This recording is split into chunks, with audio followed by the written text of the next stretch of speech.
پاکستانی صدراعظم عمران خان د پاکستان څخه افغانستان ته خپل سرتیري راولېږل. خو ولې پاکستان څه پلان او کوم شوم هدف لري؟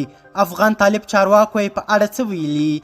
ویډیو بشپړ وګورئ، په هر څه به پوه سئ. سلامونه قدرمنو لیدونکو، زموږ مشال پریس چینل ته ښه راغلاست. افغانستان که د پاکستان صوبه عمران خان بشري قوه رالیږي. شیخ رشید پر ډیورنډ د اغزن تار تیرولو پروژه د طالبانو په خوښه پلي کوي.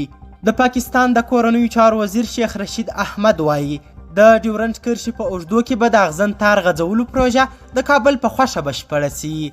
د پاکستان ډان ورځپاڼې ویلي چې د دغه هیواد د کورنیو چارو وزیر شیخ رشید احمد د جمعې په ورځ په یوه غونډه کې افغانستان خپل ورور هیواد بللی او ویلي هیله مند دی چې د اغزن تار غځولو پروژه به د افغانستان په خوښه بشپړه سي.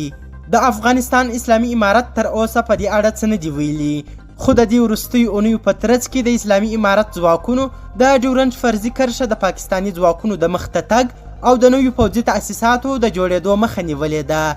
تر دې مخکې د پاکستان د بهرنیو چارو وزیر شاه محمود قریشي ویلي و چې پر دې کرښه د اغزن تار د بشپړولو هڅې روانې دي او د افغانستان له لوري په ځینو سیمو کې د دغه تار د ټولولو موضوع به په ډیپلوماټیکه توګه حل کړي.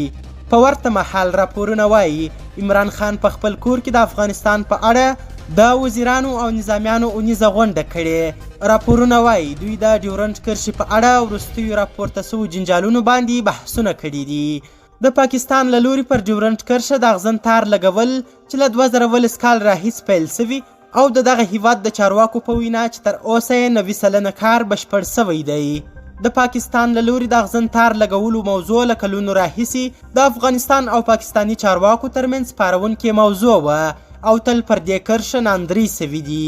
همدارنګه عمران خان په خپل کور کې د افغانستان په اړه زیاته کړې چې افغانستان کې د روانو چارو لپاره وړ شخصیتونه نسته.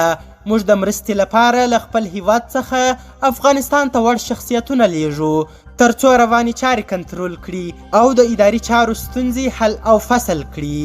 قدرمنو لیدونکو، ډیره زیاته مننه چې ویډیو مو تر اخري شیبو وکتل. زموږ همدغه یوټیوب چینل سبسکرایب او ویډیو شیر کړي. تر بیا او بل ویډیو ښه وخت ښې چارې، د الله پامان.